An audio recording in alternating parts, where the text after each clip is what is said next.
semua sedang, paling utama itu sehat dulu. Kalau kita nggak sehat, kita gimana, agak susah ya menyongsong masa depan kalau nggak sehat. Terima kasih kesempatannya dan kerjasamanya Mas Audi dari FTHR dan juga Mas Dacil dari Generasi Muda ID. Hari ini kita diskusi, ngabuburit kalau istilahnya kalau di Jakarta sama di Jawa Barat gitu ya, nunggu jam buka, meskipun pasti yang di Jawa Timur akan duluan nih. Ya, topik hari ini career development in the new normal era, gitu ya. New development, career development. Kita bicara ini, saya diceritain, katanya ini banyak sekali ya, lebih dari 50 teman-teman yang masih mahasiswa atau sudah mau lulus gitu. Pertanyaannya adalah, ini gimana nih dengan semua perubahan yang ada, terus gimana hidup gue nanti ke depan? Ini welcome to the discussion, teman-teman, adik-adik dari Universitas Brawijaya, ISEC, Unpad. Tadi Mbak Idri juga bilang Poltek Negeri Malang ikut juga ya untuk diskusi di sini, Ubaya, Binus, dan mungkin juga ada teman-teman yang lain. Jadi pertama-tama perkenalkan saya dulu ya, katanya tak kenal maka tak sayang. Saya Ripi Mangku Subroto, panggilannya Ripi. Saya CEO dan co-founder dari Trivi dan Omnia. Nah, saya adalah juga anggota dari FTHR nomor 19. Nah, itu nomor itu memang harus diingat-ingat karena anggota FTHR itu udah ratusan. Ya, dan itu penting diingat karena kalau teman-teman nanti pada saatnya ikut, itu akan banyak sekali manfaatnya, kita banyak sekali belajar dari sesama kalau di sini. Dan itu adalah salah satu kunci penting kita kalau maju. Ya, oke. Next-nya ini saya akan share sedikit tentang diri saya. Saya share ini bukan masalah saya ini udah pernah pegang posisi di mana aja. Tapi sebenarnya saya mau menunjukkan bahwa yang namanya karir itu tidak terjadi begitu saja. Karir itu adalah satu journey, dan ini adalah journey saya. Saya ini emak-emak ya, anaknya 2 cowok. Nah, perjalanan karir saya itu diawali bahwa saya itu dulu pekerjaannya adalah sebagai training specialist. Pekerjaan loh, my job. Ya, training specialist. Tapi itu adalah awal dari journey saya, perjalanan saya untuk kemudian saat ini menjadi CEO dan co-founder dari Trivi, itu consulting firm untuk HR, dan Omnia. Omnia adalah aplikasi untuk performance management, culture, dan well-being. Ya. Yang hari ini kita akan bahas di 1 jam ke depan, adik-adik, itu adalah kita bicara career journey. Kita bukan bicara job, meskipun kita akan nyentuh ke sana juga. Nah, sebelum kita ngomong soal job dan journey, nah ini kan di awal tadi itu judulnya juga ada tulisan, new normal. Apa sih new normal? New normal itu apa? Normal itu kan sebetulnya sudah diterima sehari-hari sebagai bagian dari hidup kita. Kalau belum diterima, makanya dibilangnya itu belum normal, abnormal, tidak normal, atau new normal, masih baru. Kitanya yang belajar untuk menerima. Nih, karena ini yang kita lihat sekarang pada saat ini, new normal. Apakah industri 4.0, digitalisasi dari 1000 macam proses dan seterusnya, yang lagi rame-rame dari zaman berapa ya, sebetulnya sudah 3, 4, 5 tahun yang lalu, apakah industri 4.0 sudah menjadi new normal dalam kehidupan adik-adik? Apakah adik-adik pada saat kuliah ini sudah memperhitungkan, wah nanti industri 4.0 itu dampaknya seperti apa ya terhadap bidang yang saya pelajari, terhadap pekerjaan yang saya incar, perusahaan yang saya incar. Nah, new normal salah satu komponen yang paling berpengaruh sebetulnya adalah tentang perkembangan teknologi. Kita sekarang membicarakan transisi, Indonesia itu membicarakan transisi dari 3.0 ke 4.0. Banyak perusahaan yang sudah mulai gimana mengantisipasi dan bahkan menyiapkan perubahan menuju industri 4.0, padahal di dunia kita sudah mulai shifting ke arah 5.0 juga. Tidak dipungkiri ya, tidak bisa dipungkiri, Indonesia pun sekarang ini masih banyak yang berada di titik industri 2.0. Ini balik lagi, kenapa saya membawa satu slide ini, saya lihat penting terutama buat adik-adik ya yang masih kuliah. Apa yang Anda pelajari, pekerjaan apa yang lagi diincar, tolong diperhatikan, dilihat, dianalisa, dampak industri 4.0, industri 5.0 itu bagaimana terhadap bidang yang Anda pelajari. Ya, itu satu, teknologi, ya, impact-nya teknologi. Terus yang kedua, nah ini yang lagi rame, coronavirus, COVID-19. Ini membuat banyak sekali perubahan pola kerja, pola hidup, ya, pola hygiene dan pola macam-macam untuk di banyak pihak dan di banyak bidang. Yang menarik di Indonesia sendiri itu masih juga ada spektrum yang sangat luas. Kota-kota besar seperti Jakarta itu dampaknya udah sangat terasa. Tapi saya nggak tahu nih kalau di tempat adik-adik sekarang itu apakah sudah terasa atau belum. Harusnya sudah mulai terasa. Karena bagaimanapun juga Anda itu ada di kota-kota Indonesia ya. Nah, ini juga bagaimana nih? Apakah COVID itu menjadi a new normal atau tidak? Kalau dari kacamata saya adalah sebetulnya begitu virus itu udah beredar ya udah. Anggap aja itu jadi new normal. Pertanyaannya, bagaimana dampak adanya coronavirus 19 ini terhadap bisnis, bidang usaha, bidang yang Anda pelajari. Karena kita bicara dampak kepada industri yang akan berpengaruh terhadap kehidupan kita semua, termasuk terhadap karir Anda. Kita bicara tadi workforce ini ya, kita bicara Industry Revolution 4.0. Saya akan kupas sedikit tentang Industry Revolution 4.0 dampaknya terhadap ketenaga kerjaan, terhadap dunia karir, dunia kerja, ya, terhadap jobs. Sebenarnya seperti apa sih? Ada 6 area yang kita lihat dampak teknologi, dampak segala sesuatunya, dan di sini saya akan langsung bahas kalau saya sebagai praktisi ya selama ini di perusahaan-perusahaan, untuk saya sebagai leader HR di sana, itu seperti apa sih yang saya lihat kesiapan dari banyak mahasiswa atau mereka-mereka lulusan baru kalau kita bicara workforce 4.0. Ini sambil kita nyantai-nyantai aja, kita mari kita merefleksikan diri bagi yang sudah lulus kuliah dulu kelakuannya zaman kuliah kayak apa gitu. Bagi yang masih kuliah sekarang, nah ini kesempatan nih adik-adik, kesempatan untuk shape up istilahnya. First of all, ya, Industry Revolution 4.0 itu memungkinkan adanya orang untuk, ya, kalau Anda siap, itu Anda bisa kerja di mana aja. Kasarannya Anda mau kerja dari rumah, seperti sekarang work from home itu dimungkinkan.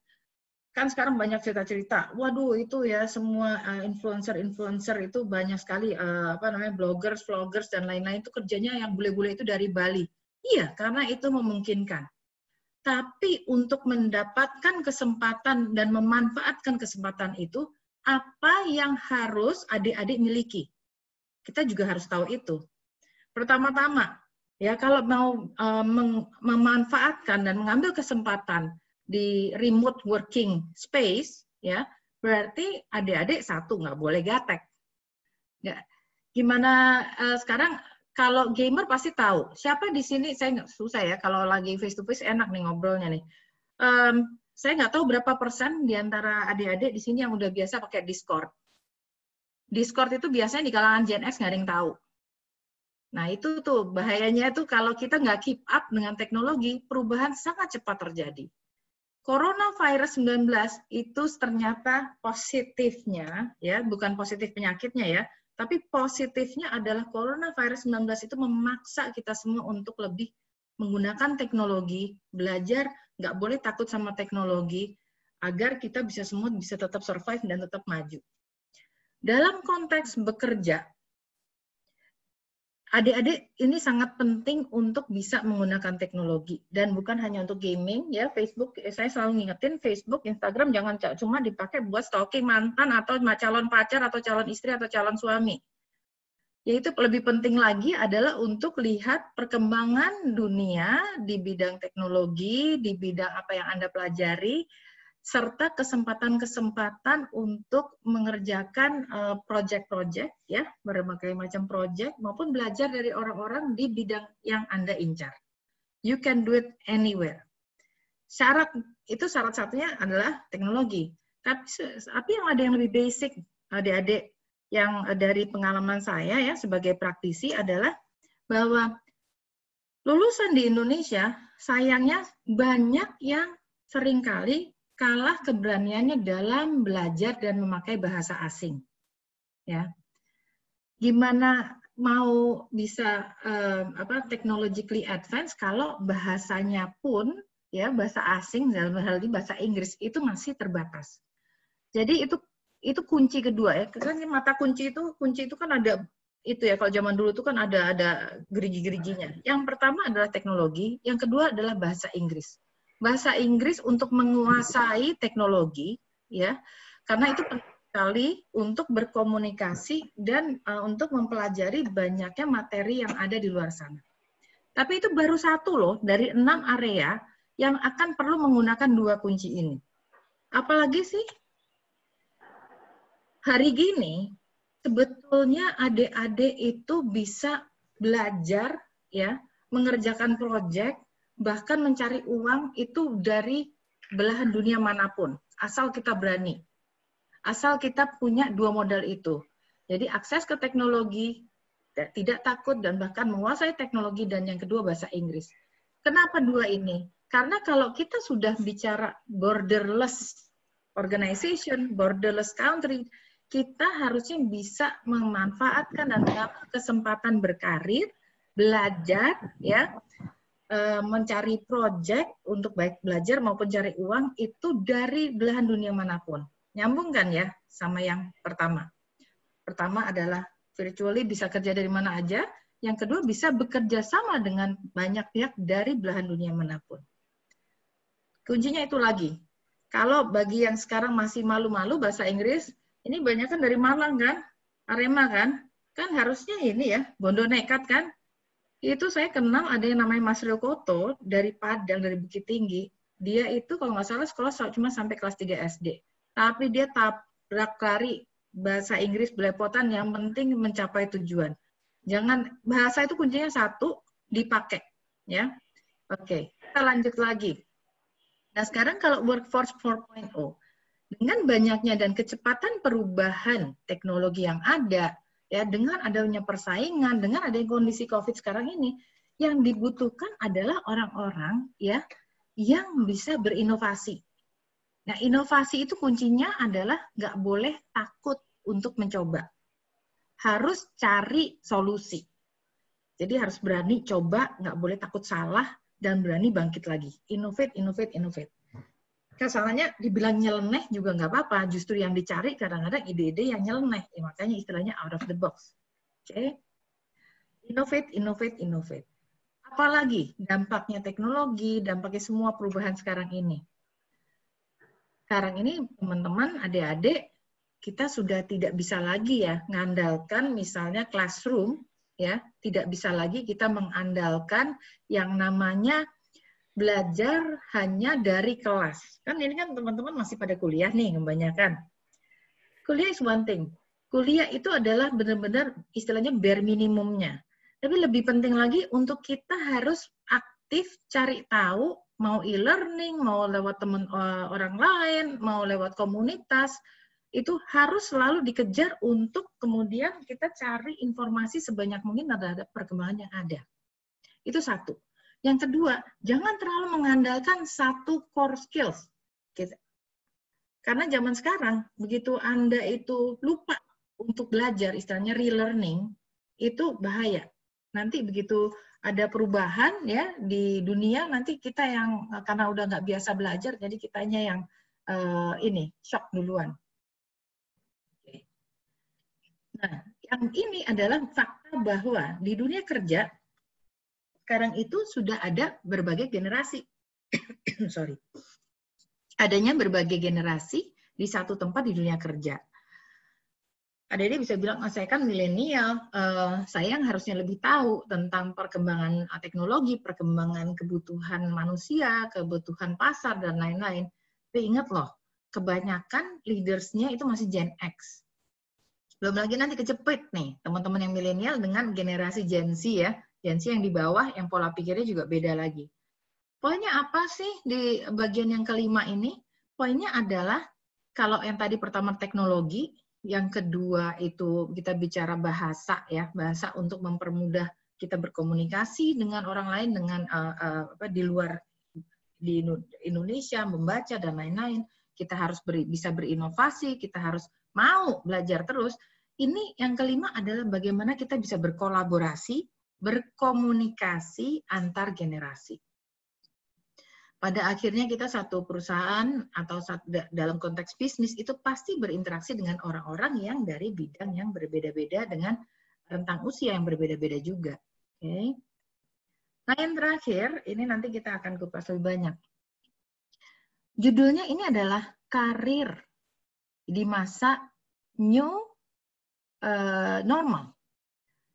Ini adalah, yang terakhir ini penting sekali karena nggak semua orang itu menyadari bahwa dengan adanya pergeseran-pergeseran kebutuhan, pergeseran kondisi di mana faktanya sekarang banyak sekali perusahaan itu justru yang berhenti meng-hire orang. Lah terus gimana?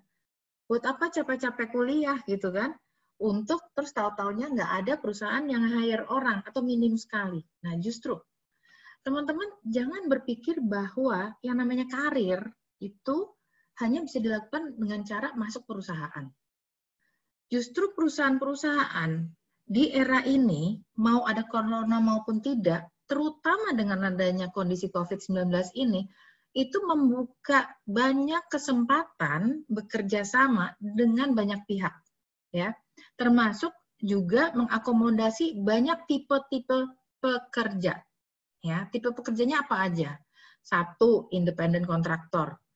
Ini semakin banyak orang yang kemudian prefer ya memilih untuk aku ini deh nggak usah jadi full timer di satu tempat gitu, tapi saya mau jadi konsultan lepasan atau ngerjain project-project aja, jadi bisa kerja di project di beberapa perusahaan. Biasanya teman-teman IT ini udah banyak atau project-project tim ya. Kemudian yang kedua yang itu tadi itu ya konsultan bekerja di perusahaan konsultan, biasanya begitu atau di hire sebagai konsultan lepasan.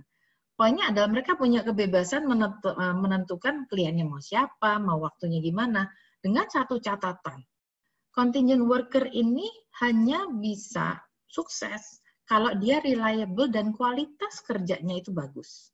Ya, jadi freedom untuk menentukan kualitas kliennya, tapi juga penting sekali untuk tahu hasil kerjanya reliable apa enggak. Yang ketiga free agent. Nah free agent itu ya sekarang contohnya kalau di dunia insurance ya itu banyak sekali yang memakai free agent. Jadi mereka itu punya standar dan lain-lain, tapi mereka punya kebebasan dan juga ada targetnya juga segala macam. Semua mereka sebagai individual contributor ya. Ada lagi temporer, kerja temporer itu temporary atau part time ya. Itu ada dua macam. Temporary itu adalah, saya mau kerja 3 bulan, 6 bulan, 9 bulan, 1 tahun. Mengerjakan tugas apa? Tergantung. Kadang-kadang mereka diambil sebagai replacement atau pengganti di satu perusahaan. Terus kemudian kalau part-time itu bedanya apa? Kalau part-time itu sekarang juga mulai banyak perusahaan-perusahaan yang mau mencari orang-orang yang mau bersedia part-time. Saya hanya perlu misalnya gitu translator, ya, penterjemah, gitu, yang cukup waktunya itu 2 jam sehari. Kemudian yang kedua terakhir adalah satu outsourced employee. Jadi perusahaan semakin banyak yang maunya fokusnya itu sama core bisnisnya dia, bisnis kuncinya dia.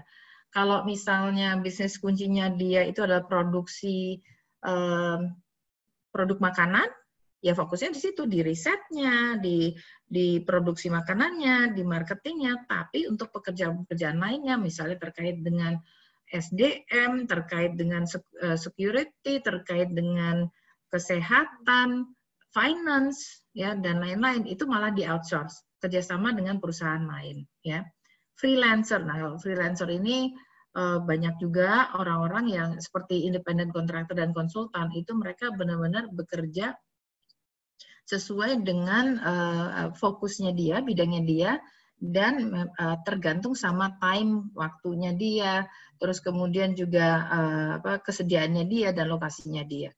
Jadi jangan berpikir bahwa karir kita hanya bisa berkembang kalau kita jadi karyawan. Itu salah besar. Kita tetap bisa mengembangkan karir kita dimanapun kita berada dengan pekerjaan, baik itu di dalam satu perusahaan maupun di luar perusahaan. Dan syaratnya apa itu nanti kita akan bahas lebih lanjut. Yang pasti dari 6 dampak dari Industry Revolution 4.0 terhadap ketenaga kerjaan, itu teman-teman bisa merefleksikan diri sendiri. Oke, kalau saya itu bisa kerja di mana aja, enak juga ya. Tapi emang gampang, harus punya disiplin. Kalau sekarang dikasih tugas sama dosen, masih kabur-kaburan, masih lari-lari, atau satu tim ada yang masih kabur-kaburan, ya sepertinya orang itu bukan tipe orang yang cocok ya untuk bisa kerja remote independent. Itu harus punya disiplin ya. Kalau misalnya bahasa Inggrisnya itu masih ya mungkin bisa tapi takut-takut berkomunikasi dengan orang-orang di luar lingkungannya, ya susah ya kalau nanti dapat virtual project yang harus bekerja atau komunikasi dengan orang-orang yang kita ketemu aja enggak, dan seterusnya. Poin saya adalah lihatlah dampak Industry Revolution coronavirus terhadap workforce ya, dan di bidang mana yang Anda akan ingin berkarir. Kita lanjutin ya. Oke, career development. Tadi kita bicara itu ada karir, ada pekerjaan, apa sih? Karir itu adalah proses jangka panjang. Makanya tadi saya bilang ini journey saya. Lifelong proses. Saya 30 tahun berkarir. Dari training specialist, kemudian pernah jadi HR director di beberapa perusahaan, jadi komisaris di perusahaan-perusahaan tertentu juga, sampai kemudian sekarang saya mendirikan perusahaan sendiri. Itu nggak terjadi begitu saja. Tapi itu adalah lifelong proses. Proses jangka panjang yang harus ditentukan oleh si diri orang itu sendiri, ya, dan terkait dengan bagaimana dia menjalani hidup. Beda dengan job atau pekerjaan. Pekerjaan itu artinya yang dikerjakan. Saya dulu pekerjaan saya adalah training spesialis. Pekerjaan saya dulu adalah kompetensi development manager yang menjalankan, memastikan bahwa program training berjalan, yang memastikan bahwa lulusan dari program yang ditetapkan itu kualitasnya bagus. Itu adalah job, pekerjaan ya yang harus dilakukan. Juga termasuk job itu adalah yang dilakukan untuk mendapatkan uang. Terus gimana dong? Sementara kita mikirnya apa? Karir, boro-boro karir. Ini kan sekarang ini yang lagi musim itu teman-teman tuh banyak banget ya di kalangan, nggak hanya teman-teman yang muda loh, tapi bahkan di kalangan kita-kita yang Gen X juga, saya mau bikin startup, saya mau invest di sini, di situ. Intinya apa? Aku ingin kaya, aku ingin return yang cepat. Ingat loh, bahwa yang di permukaan yang muncul yang hebat-hebat seperti Gojek, Tokped, ya, Bukalapak, Traveloka, itu adalah survivors. Mereka sudah melalui suka dukanya, capeknya, dan seterusnya yang merupakan satu journey atau perjalanan tersendiri. Sesuai dengan judul kita ya, atau topik kita hari ini, kita akan ngupas lebih lanjut tentang job versus karir. Tadi kita bicara ya, karir itu lebih long term, ya, satu perjalanan, job itu apa yang dikerjakan. Job, jangan lupa, sifatnya biasanya short term. Saya melakukan tugas ini sekarang. Saya mengerjakan pekerjaan ini sekarang.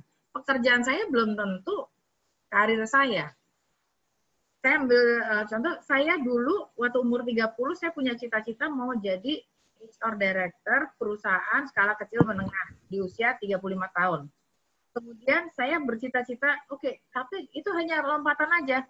Karena saya di umur 45 berharap saya ingin nanti satu hari punya dan membangun perusahaan konsultan saya karena saya ingin menularkan ilmu saya, punya dampak sama banyak orang. Itu bedanya karir sama job. Jadi job itu lebih short term, ya.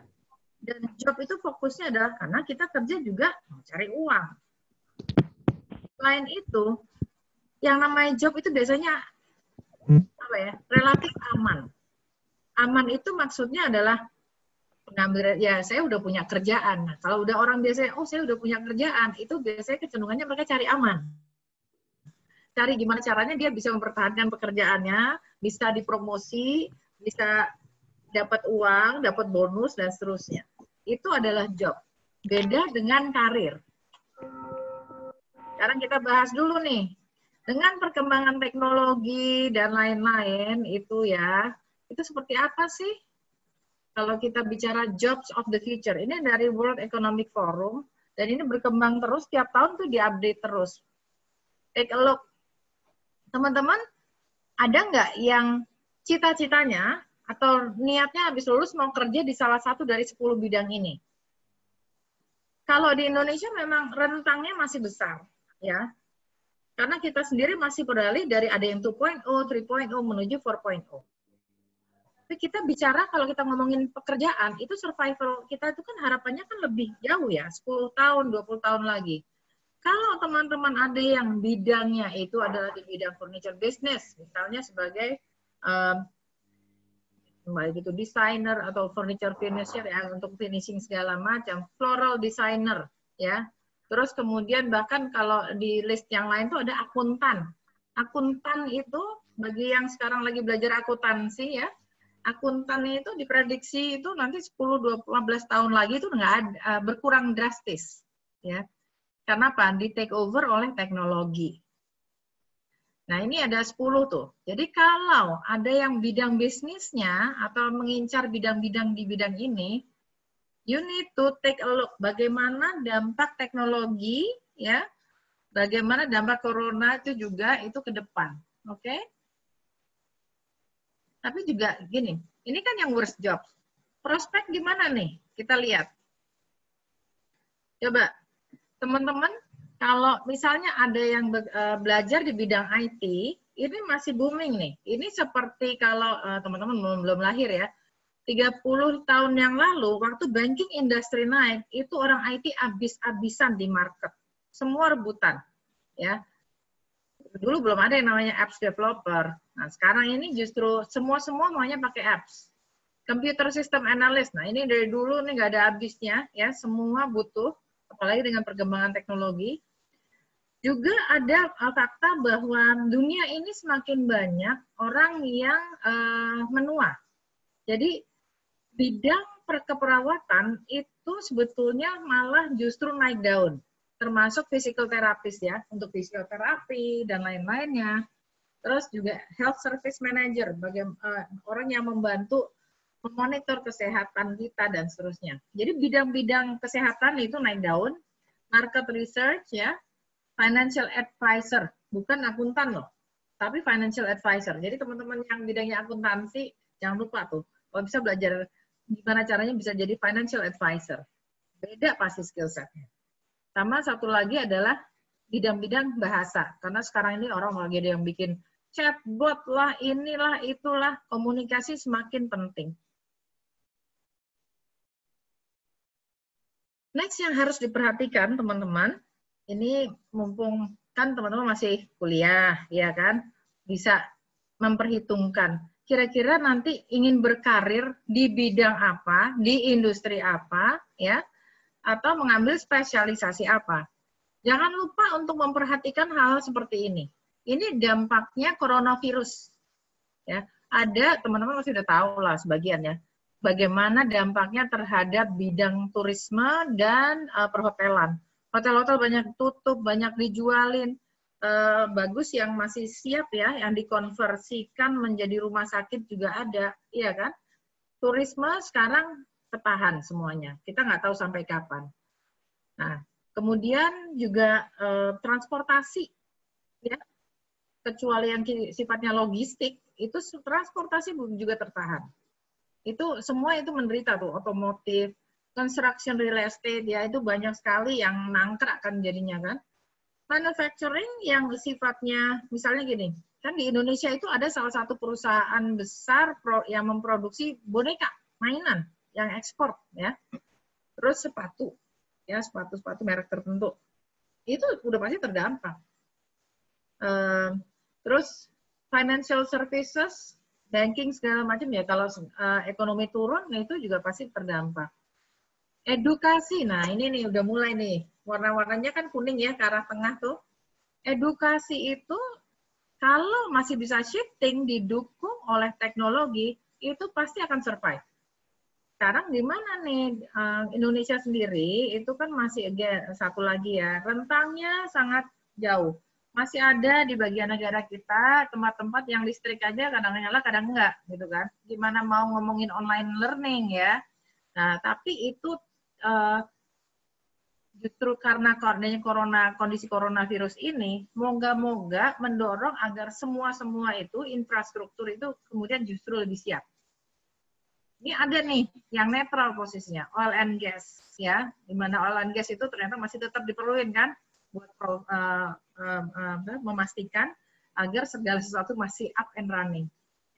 Agrikultur, ini teman-teman di Unbras dan beberapa universitas yang ikut, ini justru kesempatan nih untuk kemudian memajukan agrikultur, ya apalagi Indonesia kan harusnya sangat kuat di situ.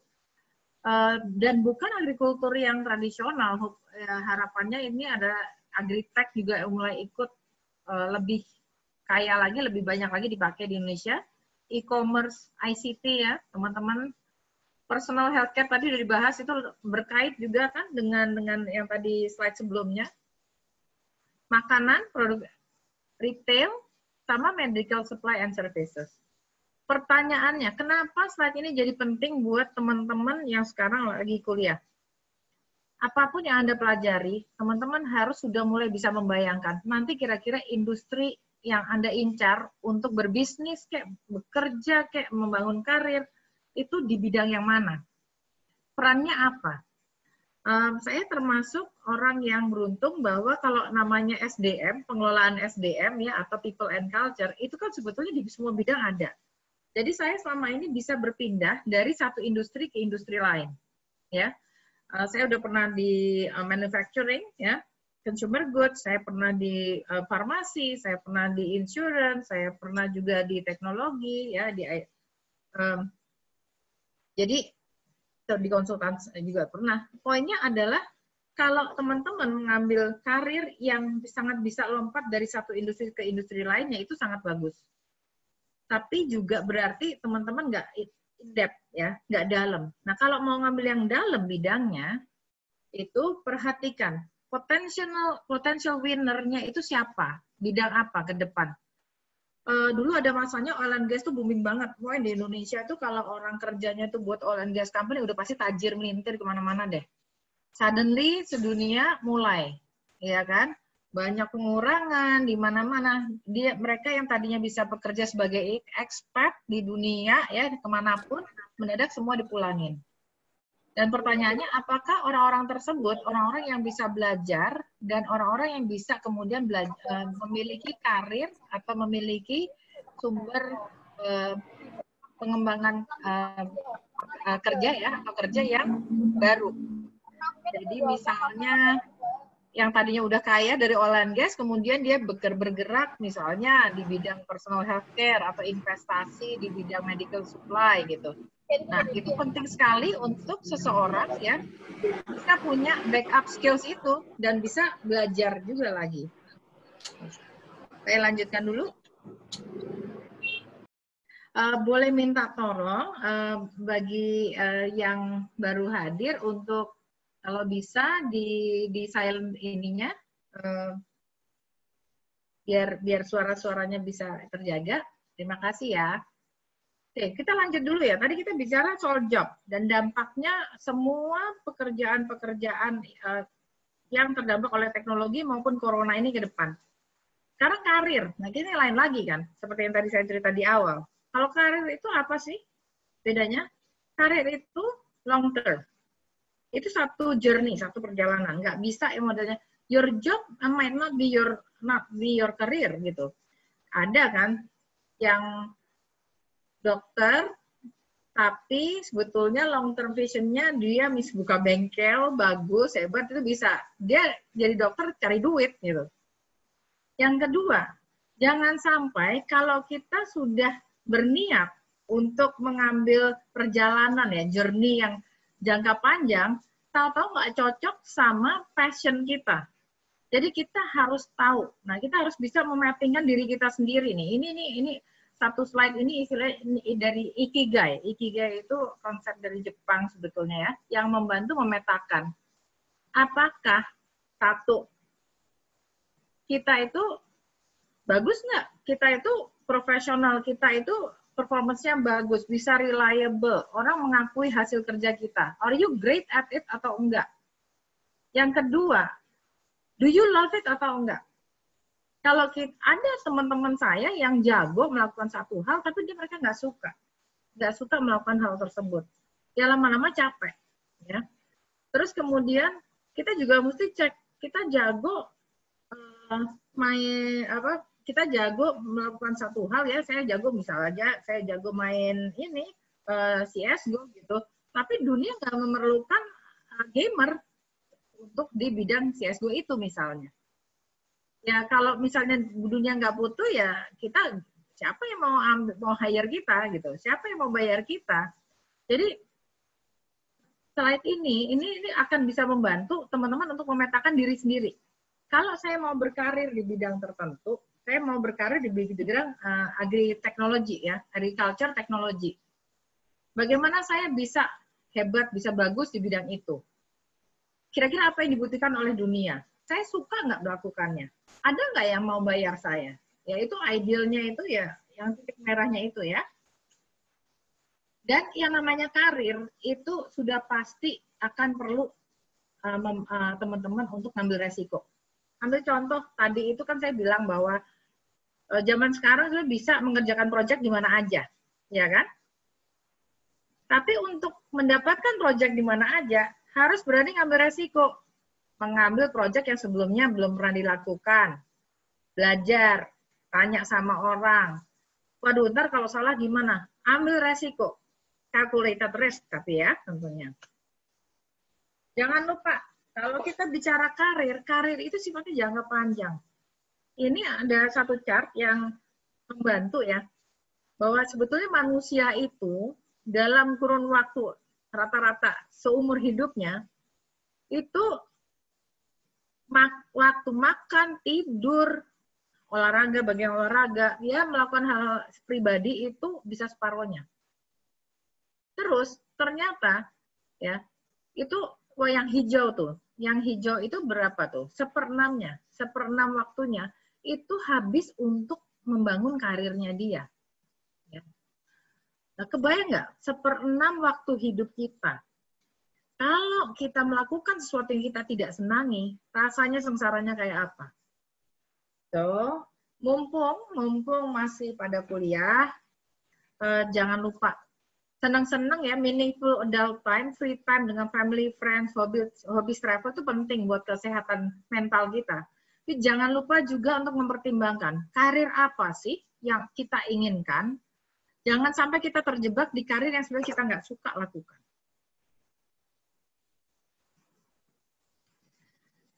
Sekarang kita bicara karir yang tradisional dulu. Karir yang tradisional itu selama ini itu adalah seperti ini. Masuk satu perusahaan ya, terus pertama dari officer, dari staff, jadi supervisor, naik lagi seterusnya, kemudian ada yang jadi manajemen, kemudian spesialis. Itu yang masih banyak diterapkan di perusahaan-perusahaan di Indonesia. Nah, tapi adik-adik, sebetulnya sekarang ini pun sudah mulai bergeser. Ingat ya, tadi dikaitkan juga dengan ada salah satu 6 dampak dari industri 4.0, industri revolution 4.0 dan coronavirus. Itu salah satu dampaknya itu kan adalah pekerja yang mengerjakan tugas itu bisa fleksibel, nggak harus karyawan. Itu satu. Bisa jadi karyawan part-time, bisa project dan seterusnya. Itu satu ya. Jadi traditional ladder ini sekarang sudah mulai bergeser. Ini yang masih tradisional ya, naiknya masih berjenjang. Kalau sampai ini teman-teman juga boleh tanya loh, kalau nanti misalnya interview itu kan kayaknya nanti ada topik terpisah ya, mau interview satu perusahaan, jangan lupa pada saat interview teman-teman itu perlu untuk tanya balik, karena bagi satu perusahaan yang baik ya, kalau si orang yang diwawancara nggak nanya itu berarti either dia nggak punya interest, dia nggak ngerti apa yang mau ditanyain, atau pasrah. Dan itu bukan apa istilahnya, karakter yang banyak dicari orang. Tanya balik, you have the right to ask the company. Pak, kalau di sini ini jalur karirnya seperti apa sih? Kalau dia jawabnya itu masih jenjang-jenjang kayak gini, berarti itu salah satu simbol bahwa proses di dalamnya juga masih cenderung lebih tradisional. Nggak selalu, tapi cenderung lebih tradisional. Ya. Sekarang apa sih alternatifnya? Dengan adanya kondisi yang lebih dinamis, berkat teknologi dan berkat corona yang membuat banyak perusahaan justru melepas ya karyawan. Sebetulnya ini, karir itu nggak berarti tradisional ya, naik jenjang gitu. Tapi yang lebih penting adalah pengalaman pribadi Anda semua. Sampai kemudian mencapai tujuan akhir dari karir Anda. Anda tuh nanti 20-30 tahun yang ke depan itu, bayangannya itu inginnya apa sih? Kalau itu anak-anak zaman dulu, sekarang juga kali ya, cita-citanya tuh apa? Masih boleh kok, masih sah punya cita-cita. Karena poinnya gini, pekerjaan Anda itu pasti akan ada dampaknya terhadap perjalanan karir Anda. Saya baru ngobrol sama salah satu head HR ya di salah satu perusahaan besar. Interesting.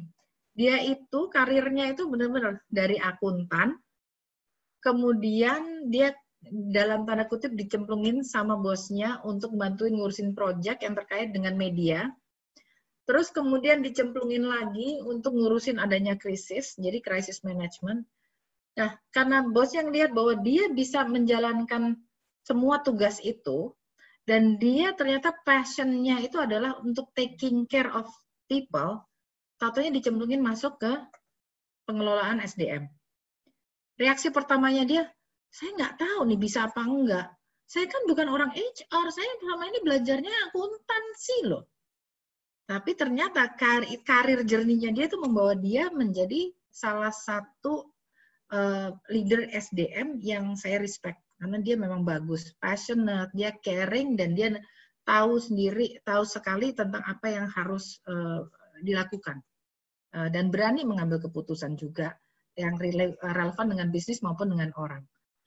Kebayang ya, bahwa Anda mungkin belajar akuntansi, tapi in terms of career journey, memang kadang-kadang itu ada, saya percaya Allah itu masih ngatur jalan juga. Tapi kalau kita nggak bisa ngambil keputusan, ya keputusan kita yang akan menentukan jalan kita nanti geronjalan, berbatu-batu, atau mulus. Ya. Jadi, you still need to have that end in mind. Apa sih yang sebenarnya kita ingin achieve? Balik lagi yang tadi ikigai gitu, apa yang menjadi passion kita tuh apa? Itu yang paling penting yang kita harus tahu dulu. Jadi seperti ini nih, teman-teman. Nggak seperti yang tadi itu ya, ladder ya, atau jenjang karir yang perusahaan-perusahaan yang kaku gitu. Tapi yang sekarang ini justru dilihatnya itu seperti itu ya, rock climbing, naik gunung itu jalurnya kan bisa macam-macam. Dengan satu catatan, teman-teman berarti harus rajin untuk tengok kiri kanan dan nggak boleh terlalu cepat happy bahwa oh saya sudah bisa melakukan satu hal. 10 tahun melakukan hal yang sama itu beda dengan 10 tahun melakukan 5 hal yang berbeda. Ya memang benar, bisa jadi 5 hal yang berbeda itu bisa bervariasi atau bisa mendalam. Ya. Intinya sih gini, kalau udah lebih dari 2 tahun melakukan hal yang sama, you are in danger. Kita bicara karir, ya, karir track, karir journey, itu malah kebanyakan seperti ini kan, nggak lurus-lurus aja. Gitu, selesai sekolah, nerusin S2 nggak ya? Atau ngambil project dulu? Oke deh, sekolah dulu deh, sambil kerja deh boleh. Cuti kuliah nggak ya? Ada project nih bagus. Nah, ini atau kerja sambil kerja part-time dan seterusnya. Semua itu adalah keputusan-keputusan yang harus diambil oleh teman-teman sebetulnya untuk memastikan bahwa am I on the right track or not tentang pengembangan karir. Yang pasti, sekarang more and more, ya, semakin banyak perusahaan yang menghargai skill, bukan sertifikat. Yang punya sertifikat, yang punya ijazah banyak. Tapi yang punya skill, punya keterampilan menjalankan tugas, yang bisa orang-orang yang punya sikap, ya, attitude, yang bisa diandalkan, dipercaya, yang deliver quality work, itu yang kemudian dicari. Ya. Jadi baik itu technical skills maupun benar-benar skills yang kaitannya dengan perilaku kita, dengan sikap kita. Ini adalah yang dianggap sekarang sebagai new normal. Dengan kondisi perubahan teknologi, perubahan dengan adanya COVID, itu mendadak, ini yang sekarang yang hebat itu adalah perusahaan-perusahaan yang tadinya itu, katakanlah perusahaan, ini ada perusahaan teman saya yang bidangnya itulah event organizer. Udah jelas-jelas nggak ada event kan? Beralihlah mereka mendadak, udah deh kita sekarang jualan makanan dulu, dan sekarang udah partneran sama Gojek, masuk tuh ke GoFood. Kebayang nggak kalau timnya, karyawannya, ya, kebayang kalau teman-teman ada di situ. Loh, saya ini kan tugas saya, my job, pekerjaan saya, ini kan harusnya kan ngatur jadwal untuk ada event. Kok totalnya saya sekarang disuruhnya ini sih, ngatur atau memperkirakan jumlah materi-materi barang-barang baku yang mesti dibeli, kan beda. Nah, kalau sampai hitung-hitungan kayak gitu, you're not going to survive. Justru kesempatan-kesempatan seperti ini adalah kesempatan yang bagus untuk reskilling, untuk belajar sesuatu yang baru, untuk challenging ourselves, ya. Dan itu menjadi the new normal. Ini udah ada risetnya bahwa 91% of millennials expect to stay in a job for less than 3 years, ya. Poinnya adalah jangan cuma berpikir, aduh masuk satu perusahaan enggak asik, bosan, atau always find ways to learn. Ya, more and more. Jadi sekarang itu perusahaan menghargainya adalah orang-orang yang bisa belajar sesuatu yang baru. Nggak apa-apa kalau misalnya beralih tugasnya, jobnya. Tapi yang sama pentingnya buat teman-teman, kalau kita memikirkan karir kita secara jangka panjang, apakah yang kita pelajari itu akan bisa berpengaruh terhadap perjalanan karir kita. Nambah ilmu apa enggak? Atau nambah modal apa enggak? Enggak bisa dipungkiri, tetap butuh duit kan buat survive. Enggak apa-apa. Ya, tapi itu kan istilahnya taking a break. Jeda dulu, karena memang kita juga harus survive juga. Oke. So, jadi banyaklah membaca, banyaklah berdiskusi, ya. Apa saja sih yang lebih diperlukan, skills yang diperlukan pada saat nanti kita bekerja atau mencari kerja untuk membangun karir kita, ya. Ini pasti kalau teman-teman banyak yang udah familiar mukanya, Steve Jobs. Steve Jobs itu, dan banyak orang juga bilang bahwa apa sih yang membedakan job sama karir? Kalau kita itu mengerjakan sesuatu, itu belum tentu kita passionate, ya. Tapi begitu kita passionate, ya pasti kita akan sepenuh hati, ya, melakukannya. Jadi kalau kita masih belum merasa cocok, ini kayaknya belum cocok nih sama panggilan hati saya, cari terus, insya Allah ketemu. Sekarang praktisnya gimana? Tadi kan kita udah tahu tuh, oke, ini ada dampak teknologi, dampak COVID, ada perubahan di dunia pekerjaan tentang tipe-tipe orang yang diperlukan, tipe pola kerja dan seterusnya. Praktisnya gimana nih untuk kita bangun ke sana? Kami perusahaan yang saya bangun itu namanya 3V. Singkatannya dari Vision, Valor, Versatility. Kenapa 3V? Karena justru itu yang menjadi core-nya kita. Kita percaya bahwa kalau kita mau mencapai visi kita, cita-cita kita, karir aspiration kita, harus punya visi dulu. Visi nggak akan ada artinya kalau kita nggak punya keberanian, valor ya, courage, untuk menjalani, mengambil langkah. Bahkan salah pun bangkit lagi. Nggak usah takut salah. Dan yang terakhir, versatility itu artinya kita harus fleksibel dalam approach kita. Jadi yang pertama, teman-teman harus clear. Saya ini maunya apa sih? Saya ini mau nanti 10, 20, 30 tahun lagi, bukan pekerjaan ya, bukan job ya, bukan saya mau jadi direktur, bukan. Tapi apa, dampak apa yang Anda ingin bawa ke dunia ini? Ya, purpose kita tuh apa? Misi pribadi kita tuh apa? Passion kita itu apa? Bagaimana pengaruh kita, bagaimana cita-cita lah itu yang gitu ya, itu harus clear. Yang kedua, harus seperti yang saya tadi bilang, punya cita-cita aja itu sorry ya, DS ya, nggak ada gunanya kalau kita nggak punya keberanian untuk melangkah. Kemudian yang ketiga itu harus fleksibel dalam approach kita, versatile. Dan jangan lupa reality check ya. Dulu ada lagu ya, aku ingin jadi model gitu, tapi ya kalau ingin jadi model itu adalah banyak orang lain ya gitu. Jadi itu always important because you do not live alone. Kita tidak tinggal sendiri. Reality check itu berasal dari diri kita yang terbuka untuk mendapatkan input dari orang lain. Yang pertama, tentang visi ya, long term vision. Bagaimana sih kita bisa tahu bahwa long term vision kita itu bisa dicapai atau enggak? Saya ingatkan lagi, find your purpose. Apa yang Anda suka, apa yang Anda kira-kira bisa jago di situ, yang dibutuhkan juga oleh dunia. Ya. Ini ada yang familiar? William Tanuwijaya. Dia itu sekarang kan udah ini ya, udah bahkan melepas banyak share-nya dia ya, udah dijual, aduh harganya udah tinggi sekali.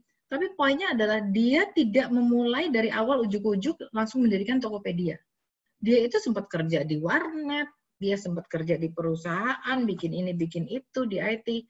Kemudian dia ngelihat adanya kebutuhan di luar sana. Bukan kebutuhan dirinya, kebutuhan yang dia kan selalu cerita ya, dulu kayaknya bapak saya susah banget sih kalau mau buka bisnis. Dia punya cita-cita harusnya itu semua orang itu dimudahkan. Makanya kan tagline-nya mereka apa? Mulai aja dulu gitu ya. Dia udah ada di dalam dirinya tuh rasa bahwa saya ingin itu tuh berubah. Makanya kemudian dia membangun Tokopedia. Itu nggak terjadi begitu aja. Dan membangun Tokopedia jangan dipikir gampang, jangan dipikir nggak punya modal atau dia udah punya modal gede, enggak. Dia bangun modal gedenya dia dengan cara dan pengalaman dengan cara dia bekerja di bidang-bidang yang sebelumnya. Ya. Jadi sukses itu tidak terjadi begitu saja. Visi juga nggak bisa kalau saya ingin melakukan sesuatu yang sangat hebat, sangat bagus, saya ingin yang membawa nilai positif terhadap bangsa ini. Nggak cukup seperti itu. Kita harus bisa memvisualisasikan dan mengekspresikan kepada orang lain secara spesifik, saya sebenarnya ingin ngelakuin apa sih? Dampaknya seperti apa? Nah, ini di Malang itu saya sebetulnya di akhir Februari kemarin baru dari Malang, ya. Pergi ke itu sekolah Selamat Pagi Indonesia. Saya kagum loh, di sana tuh ada anak-anak SMA di sana itu SMU ya. Itu yang sudah dari kelas kelas 10 ya, kalau kelas 1 SMA itu diajari untuk visualisasi cita-citanya. Ya namanya anak umur segitu, cita-citanya bisa macam-macam. Tapi mereka sudah dilatih untuk melakukan hal itu dan menurut saya itu sangat penting untuk keberhasilan mereka. Visualisasinya itu bisa, saya ingin kerja untuk, kerja ya itu adalah cara untuk mendapatkan tujuannya. Karena saya ingin kirim ayah ibu saya naik haji. Saya ingin punya karir sampai punya pekerjaan yang satu hari nanti saya akan bisa kemudian buka restoran sendiri. Itu divisualisasikan dan itu penting sekali. Buat teman-teman cari aja tuh di Pinterest segala macam banyak. Ini salah satu contohnya aja, vision board. Itu penting loh. Kalau kita nggak bisa bercerita kepada orang lain cita-cita kita apa, berarti kita nggak clear. Itu syarat pertama. Kemudian yang kedua adalah you have to know yourself. Know yourself itu ini kalau buat teman-teman yang mungkin ada yang udah pernah dapat ya di psikologi, kalau yang belajar psikologi itu ini kan Johari Window istilahnya. Poinnya adalah kita harus tahu diri kita dari kacamata kita dan dari kacamata orang lain seperti apa. Karena belum tentu loh apa yang kita persepsikan tentang diri kita itu dipersepsikan sama dengan orang lain. Ya. Oke. Saya ngerasa saya jago masak, ternyata nggak ada yang doyan sama makanan saya karena selalu keasinan. Bisa aja seperti itu. Terus ya gimana mau buka restoran? Kecuali kalau saya mau mendengarkan input, ya feedback dan seterusnya. Buatlah sempatkan diri Anda untuk berefleksi, apalagi kalau work from home ya, atau sekarang semua pada rumah. Refleksi, tanya juga sama teman-teman, sahabat-sahabat. Ini benar nggak sih gambaran diri saya seperti ini? Ini akan membantu untuk melihat apa kelebihan Anda untuk mencapai kemudian nanti cita-cita Anda itu, karir aspiration-nya, dan apa yang kekurangan Anda yang kemudian harus dijembatani. Nah, next-nya ya tentunya ini, harus clear. Career planning itu, tadi kan kita udah bilang ya, apa sih objektifnya, sukses itu apa, yang dimaksud dengan sukses itu harus spesifik. Apa yang memotivasi Anda? Terus kemudian skill-nya Anda, knowledge Anda, itu apa yang Anda perlukan? Ya, harus cari, harus belajar, dan seterusnya, dan seterusnya. Oke? Itu baru satu, baru visi. Jadi vision-nya harus clear. Yang kedua, failure. Failure itu harus berani. Jangan planning terus, tapi nggak dijalan-jalanin. Udah punya target, misalnya bisa dapat nilai IELTS gitu 550. Nah, sekarang apa yang udah dilakukan untuk bisa dapat nilai itu? Udah praktek bahasa Inggris atau belum? Udah baca buku berapa puluh halaman bahasa Inggris minggu ini atau belum? Itu harus disiplin dan harus dilakukan. Itu baru namanya courage to make it happen. Valor, ya. Ini adalah syarat kedua. Teman-teman harus punya nyali, harus punya keberanian untuk meninggalkan comfort zone, ya. Karena biasanya itu pasti ngeri sedap gitu, karena kita belajar, kita bicara dengan bahasa asing, kita ngerjain project baru, terus yang belum pernah dikerjakan, bisa jadi salah. Ya udah, kalau salah aja. Nah, ini katanya Jack Ma. Jack Ma itu kan gurunya. Kenapa sampai sukses ini? Dia percaya bahwa yang penting dicoba dulu, ya. Kira kita ini kebanyakan itu kekurangan orang yang mau bermimpi dan mencoba mencapai atau menggapai mimpinya. Ini kebayang nggak kalau seseorang, ya, cuma nonton aja orang paragliding, tapi dia sendiri nggak berani lompat, belajar teknik-tekniknya terus. Orang yang nggak belajar dan melakukan lompatan itu nggak akan punya kesempatan untuk melihat dunia dari sudut pandang yang berbeda. Nah, biasanya kalau udah jalan, udah lewat, baru aduh indahnya, hebatnya, bagusnya. Sama aja kayak naik gunung, kan capek, setengah mati. Begitu sampai di atas, melihat sunrise, ya, matahari terbit, dekat-dekat di Bromo kan di situ, semoga-moga ya gunung-gunung lain juga udah pernah didaki ya. Itu baru berasa cantiknya, indahnya. Tapi kalau kita tidak melangkah, yang pertama nggak akan ada gunanya. Next apa? Courage. Betul, salah satu dari courage adalah untuk membuka diri kita. Membuka diri kita terhadap masukan dari orang lain dan mengakui bahwa ternyata aku masih banyak mesti belajar. Itu satu. Jadi cari coach. Coach itu orang yang bisa membantu Anda untuk merefleksikan diri Anda, untuk improve diri Anda, dan men-challenge diri Anda. Cari mentor. Mentor itu yang spesifik bidangnya sesuai dengan target Anda. Kalau Anda itu punya cita-cita satu hari nanti buka e-commerce atau bikin agritech, ya, bisnis agritech, ya Anda harus cari mentor yang di bidang itu yang berhasil. Ngobrol, tanya, belajar. Ikut communities of learning. Saya ikut FT HR, ya, Future HR itu karena saya mau belajar terus, ya, ikut community of learning. Karena pada akhirnya bukan hanya kemampuan teknis kita yang berpengaruh. Justru network kita yang akan membantu kita mencapai karir kita. Oh, si A dengar karena kenal sama kita, bisa merefer kita ke proyek tertentu, ke kesempatan-kesempatan tertentu. Itu penting sekali. Networking. Semua pasti banyak yang lagi berduka ya. Didi Kempot. Kenapa sih saya masukin fotonya dia di sini? Didi Kempot itu buat saya itu kalau baca dari riwayatnya dia itu salah satu simbol keberanian. Dari Solo itu kan relatif kecil dibandingkan Jakarta. Pergi dia ke Jakarta. Sengsara di Jakarta, sampai kalau nggak salah jual Vespa, waktu di Solo beli gitar, pindah ke Jakarta, sampai kemudian dia berhasil. Poinnya apa? Kalau dia tidak memberanikan diri, mengambil kesempatan baru, dia tidak memberanikan diri pindah ke Jakarta, istilahnya memulai karir di Jakarta, ya dia nggak akan sebesar ini. Jadi keberanian itu penting banget.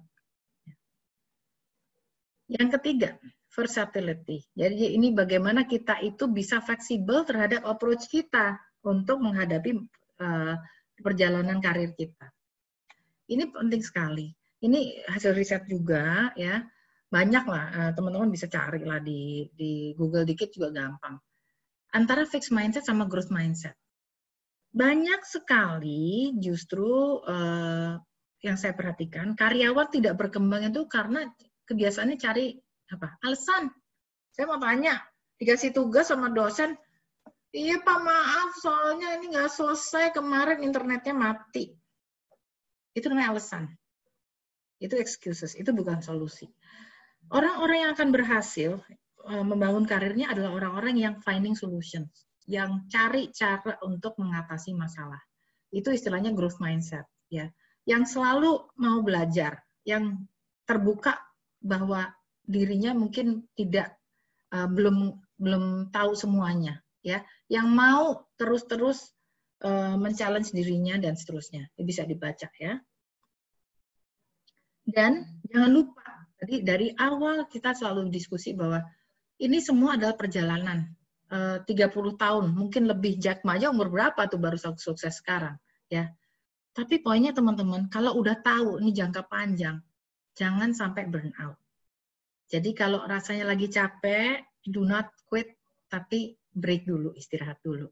Caranya gimana? Banyak ya, kiat-kiat untuk mengatasi burnout. Salah satunya apa? Nah itu, kalau tadi udah punya mentor, punya coach, punya komunitas, itu akan membantu untuk kita tuh tidak mudah burnout. Karena kita bisa nanya, kita bisa dengar dari pengalaman orang lain. Jangan lupa, kita ini, kesejahteraan kita itu tidak hanya fisik, tapi mental, rohani ya, terus juga secara sosial. Itu harus di-manage semuanya. Jadi jangan sampai kita semua tahu bahwa ini maraton, tapi kemudian kita tidak mengukur kemampuan kita, sampai kemudian kita kolaps di tengah-tengah, atau kemudian kita quit begitu aja, padahal kesuksesan sudah di depan mata. Saya ingatkan kembali, simple kok, vision, valor, versatility. Ya, Anda harus clear visinya apa, Anda harus punya keberanian, dan kemudian yang ketiga, fleksibel dalam pendekatannya. Dari saya itu aja, ya. Jangan lupa itu yang tadi di awal-awal, dampaknya IR 4.0, dampaknya corona, dampaknya kemudian tren-tren di ketenagakerjaan. Itu tujuannya adalah kita semua untuk saling mengingatkan bahwa kita ini perlu belajar dan melakukan apa yang tidak atau belum dipelajari orang lain agar kita lebih one step ahead. Tomorrow I can do what others can. Oke. Terima kasih teman-teman. Semoga itu tadi cukup clear. Kalau ada pertanyaan, monggo saya kembalikan kepada, ini saya stop share ya, saya kembalikan kepada moderatornya. Wah, keren banget Bu Ripi. Saya aja banyak catatan dari tadi nih. Saya juga ikutan belajar nih tadi sepanjang acara. Ini kayaknya bisa bermanfaat buat karyawan-karyawan kita juga nanti. Oke, Bu Ripi, ini kira-kira ada pertanyaan dari, sebentar saya bacakan, dari Elisa Novi. Dia bertanya, ya, jadi Elisa mau nanya ini, apa namanya, kita kan harus berkembang ya Bu, menurut Ibu tadi. Nah, apakah ada saran untuk kami agar tidak patah semangat, selalu belajar meraih cita-cita kita, dan supaya terus ada motivasi? Bagaimana caranya untuk tetap mengobarkan semangat dan motivasi tersebut? Silahkan Bu. Ini Elisa nanti kalau mau, Elisanya ada nggak ya di sini ya? Tapi nggak apa-apa. Silakan Bu Ripi.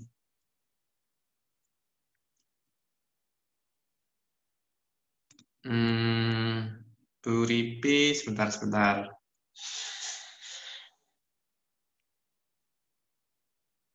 Oke, monggo Bu. Pertanyaannya adalah ingin bagaimana mengobarkan selalu semangat dan motivasi. Ya.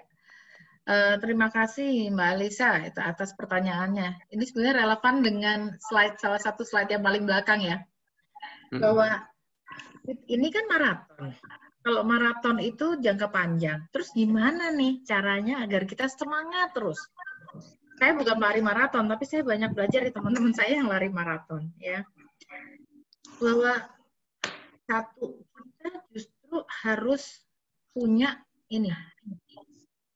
Punya komunitas teman-teman ya yang bisa bantu untuk saling dukung diri kita agar tetap terus maju. saya perhatikan tuh pelari maraton itu nggak ada yang, jarang sekali yang sendiri lari. Mereka tuh selalu punya coach, banyak yang punya coach kalau apalagi kalau belum biasa ya. Banyak yang punya orang-orang yang diidolakan dan mereka selalu ikut di grup-grup komunitas. Karena itu untuk saling memacu, saling belajar, oh tekniknya salah, oh iya ini ada kesempatan untuk lari di mana. Sama, karir juga begitu. Saya ingin membangun karir di bidang HR teknologi ya. Untuk saya mau di bidang HR tech. Terus padahal saya bukan orang IT. Saya ini dulu lulusan psikologi, boro-boro gitu ya, urusan teknologi. Ya, berarti saya harus ikut komunitas. Zaman sekarang kan banyak tuh startup community, banyak grup belajar, banyak di Facebook aja banyak community of interest kan ya. Dan juga teman-teman yang positif yang akan selalu mendukung kita. Positif itu jangan disalahartikan bahwa orang yang positif itu selalu muji-muji kita ya. Yang selalu oh ya mau dengerin. Teman yang baik adalah teman yang bisa memberitahu kita, memberi feedback kita agar kita tetap maju. Itu penting sekali. Jadi kalau kita biar nggak patah semangat, ada motivasi. Kita harus punya bandingan, bukannya bandingan kompetitor ya, tapi siapa sih orang yang berhasil di bidang itu yang kita bisa belajar dari dia. Itu pentingnya mentor. Kita perlu ada coach untuk membantu kita agar lebih bisa aware ya, bisa lebih mawas untuk maju belajar. Kita harus punya komunitas yang bisa mendukung kita. Itu penting sekali. Dan kita juga harus ngerti ya keterbatasan kita. Harus bisa mengakui keterbatasan kita agar kita satu, either kita belajar mengatasinya atau kita kemudian menggandeng orang lain yang punya kelebihan yang bisa mendukung kita. Kelebihannya dia adalah misalnya kekurangan kita. Makanya kalau di startup itu ada bahasan bahwa perusahaan yang lebih startup yang lebih berhasil, kesempatan berhasilnya lebih tinggi, itu adalah yang punya co-founder, yang foundernya lebih dari satu. Karena mereka saling mendukung. Kan manusia itu nggak ada yang sempurna. Kemampuannya pasti nggak semua ada di satu orang. Itu perlu tuh dukungan-dukungan seperti itu.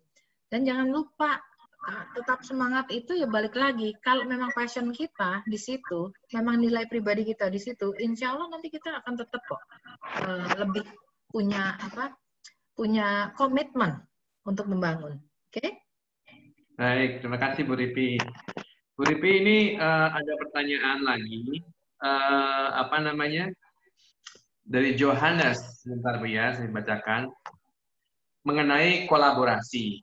Jadi dia bercerita bahwa dia dan beberapa temannya bergabung dalam sebuah kelompok kecil. Tapi ada teman yang menolak atau tidak tertarik untuk berkolaborasi. Nah, menurut Ibu, apa yang harus dilakukan menghadapi orang-orang yang menolak atau tidak ingin bergabung atau menolak berkolaborasi? Kira-kira seperti itu, Bu. Terima kasih. Sekarang pertanyaannya, kalau dia nolak kolaborasi, kenapa diajak berkolaborasi? Mungkin Johannes mau ceritain ya. Coba biar seru nih. Aku stop share dulu ya. Ya. Oke, Johannes, silakan menyampaikan sendiri pertanyaannya. Coba, katanya Bu Ripi, kenapa kok mau diajak kolaborasi kalau memang dia menolak? Oke, sebelumnya terima kasih Pak Dacil atas kesempatannya. Selamat sore semuanya. Perkenalkan, nama saya Johannes. Sebelumnya saya ingin bertanya, Bu, kan pada beberapa kesempatan saya sempat mengajak beberapa teman saya untuk berkolaborasi dalam suatu tim. Nah, awalnya saya beranggapan bahwa dia ini punya kemampuan, Bu. Kemampuan untuk bisa join dengan kelompok saya dan bisa dibutuhkan dalam kelompok saya. Tapi dia pas saya ngajak nih, Bu, dia kayak kurang tertarik, Bu. Itu menurut Ibu letak kesalahan saya di mana ya, Bu? Terus apa yang bisa saya lakukan, Bu? Johannes sudah sempat tanya belum sama temennya kan mengapa dia kurang tertarik? Saya tanya, Bu, dia jawab begini, maaf Jo, aku lagi sibuk dengan beberapa urusan lain ya. Oke. Sebetulnya kalau kita berkolaborasi, namanya orang kan kalau jabat tangan itu kan harus setara ya. Nggak ada yang tinggi, ada yang lemah, nggak nyambung dong kan gitu. Itu satu.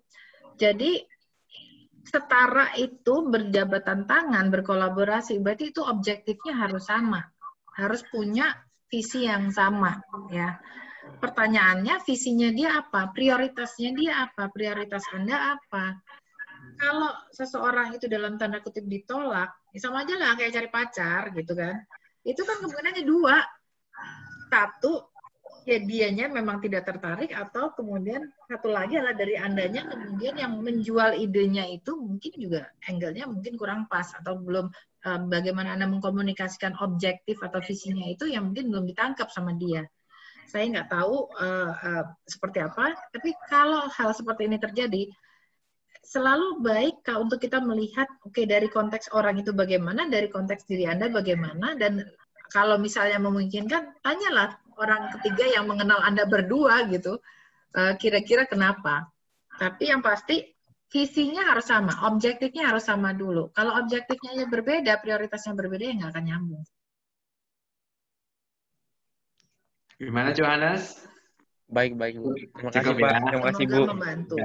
Oke, Bu Ripi, ini ada pertanyaan lagi dari siapa nih namanya? Tapi pertanyaan adalah, Bu, bagaimana? Tadi kan Ibu sampaikan penting mencari mentor, tapi bagaimana mencari yang tepat itu? Oke. Bisa kasih contoh saya nggak? Bisa bidang yang Anda ingin berkembang, karirnya itu di bidang apa? Atau di bidang yang Anda ingin kembangkan. Misalnya, saya mau ngembangin bisnis X gitu ya, bisnis agribisnis, atau saya mau ngembangin e-commerce, saya mau ngembangin bisnis makanan. By the way, ngomong-ngomong, salah satu supplier makanan saya itu Mangut Iwak P itu dari Malang loh, jauh-jauh. Malang banyak talent. Nah, makanya. Ini saya ambil contoh ya. Dia bidangnya itu di bidang ini. Bidangnya dia itu di bidang travel agency. Jauh sebelum semua ini rame, dia udah ambil ancang-ancang, dia ngembangin bisnis itu makanan. Ya. Sekarang udah dalam tanda kutip ekspor ke Jakarta dan lain-lain, dan karena corona ini semua banyak yang pesen. Poin saya adalah, pada saat Anda cari mentor, pertama-tama Anda harus tahu dulu Anda itu mau belajar apa. Teman saya, dia ngembangin bisnis yang dia nggak ngerti tadi sebelumnya, yaitu bisnis makanan gitu ya. Karena dia ngembangin bisnis makanan, ya dia cari mentornya di bidang makanan itu. Cari orang lain yang sudah pernah berhasil atau bagus di bidang itu untuk jadi mentornya dia. Baik, jadi sesuaikan dengan experience atau background-nya. Tapi mungkin pertanyaannya lebih teknis nih, Bu. Mencari mentor itu tidak mudah bagi seorang mahasiswa. Jadi bagaimana menemukannya gitu? Oke. Ini menarik nih. Di Indonesia ini sebetulnya sudah mulai ada banyak, atau ada beberapa tepatnya ya, ada beberapa komunitas-komunitas mentor, dan juga beda ya mentor sama coach, dan juga komunitas coach yang bersedia memberikan coaching dan mentoring bagi anak-anak muda, generasi muda. Nah, tinggal sebenarnya kan dua sisi. Ini sudah mulai ada ya kalangan yang bersedia sharing ilmu gitu ya kasarannya. Terus kemudian juga ternyata sebenarnya ada yang mau juga kan, seperti teman-teman ini ya, generasi muda yang sebenarnya cari mentor juga. Nyarinya kemana? Nyarinya itu adalah satu, sering-sering bergaul di komunitas-komunitas. Pasti akan nemu, ada aja. Kalau misalnya teman-teman yang di bidang startup itu ya, itu rajin-rajin tuh ikut event-event startup gitu ya. Awalnya mungkin, ini rame banget, kita nggak kenal siapa. Beranikan diri untuk menegur duluan, untuk menyapa, mengenalkan diri sama orang-orang yang sudah lebih berhasil. Belum tentu cocok kok sama kita, memang saya ngerti itu juga gitu. Tapi kalau kita nggak memberanikan diri kita yang datengin, ya nggak bakal ada ketemu kejadian yang butuh kita juga kan. Gitu. Itu berawal dari situ. Ada kok, kemarin itu ada satu lagi, saya lupa tuh namanya, baru tuh. Komunitas itu leadersnya oke-oke banget, bagus-bagus. Dan mereka bersedia untuk jadi mentor bagi anak-anak muda. Search aja di Google juga pasti akan muncul. Harus aktif ya, aktif masuk ke dalam ini. Jangan nunggu mentor-mentornya datang presentasi ke kampus ya. Teman-teman yang mesti kejar bola. Iya, betul. Ini ada pertanyaan satu terakhir, Bu, dari saudara Tumi. Dia bilang dengan teknologi ini kan ada beberapa yang losers, ada yang winners, gitu ya. Apakah profesi pengacara juga akan hilang diganti teknologi? Saya rasa sih kayaknya. Nah ini yang menarik nih. Sebetulnya kan gini, pasti yang nanya juga mungkin udah tahu gitu loh, bahwa sebetulnya itu di US itu kan udah mulai ada eksperimen antara AI, jawabannya AI dengan jawabannya lawyer itu kira-kira mana yang akurasinya yang setara apa enggak, akurasinya bagus apa enggak. Dan ternyata jawabannya AI itu sama, if not more accurate, lebih tajam. Wow. Itu udah kejadian, ya. Kalau akuntansi itu juga udah kejadian. Tinggal pertanyaannya gini. Manusia itu sebenarnya apa sih kelebihan kita? Kelebihan kita itu perasaan. Itu yang mereka nggak ada. Dan ternyata manusia itu bagaimanapun juga masih lebih mementingkan hubungan manusia. Itu yang masih akan lebih survive ke depannya, ya. Tapi yang nggak tahu juga. Sekarang ini kan udah dengan corona ini aja, yang kita suka guyup ngumpul aja susah gitu kan. Karena ini masalah survival. Jadi bisa jadi akan berubah juga. Jadi sekarang konsultasi online itu kalau untuk masalah legal sudah banyak, udah mulai beberapa bagian tuh di handle chatbot. HR aja gitu kok banyak, kenapa enggak gitu? Sekarang tinggal the human touch, ya, kreativitas. Saya sih percaya bidang hubungan antar manusia yang ini kan kalau kita bicara legal itu kan membantu memageri bagaimana hubungan antar manusia itu dilakukan. Ya selama itu berkembang terus, lawyer tetap akan perlu ada, tapi bukan untuk menyelesaikan hal-hal yang sudah baku. Ya. Tampaknya ini di Jawa Timur sudah mau buka puasa. Dan sekali lagi kami mau ucapkan terima kasih Bu Ripi. Mas Audi masih ada nggak ya di situ? Ini halo. Masih Bu Ripi. Saya ikutin dari awal loh. Ini gua aja banyak belajar Bu Audi. Gua nyatet banyak. Gua bawa nih Bapak karyawan-karyawan biar belajar nih soal visi dan visi karir. Thank you Bu Ripi. Baik, Bu. Terima kasih teman-teman atas Thank you kesempatannya. juga Bu Ripi, luar biasa, keren banget. Terima kasih. Nggak hanya Selamat berbuka ya, siap-siap. Kami juga. Siap-siap berbuka teman-teman yang di Jawa Timur ya. Makasih untuk waktunya. Baik, teman-teman semua terima kasih. Tadi sekali lagi bagi yang mau mendapatkan sertifikat silakan isi form yang tadi saya ketik di chat ya. Oke, terima kasih dan selamat sore. Selamat sore. Selamat sore semua. Ya, selamat sore semua. Selamat berbuka puasa. Terima kasih. Terima kasih Bu Ripi. Mas Dani, terima kasih. Terima kasih.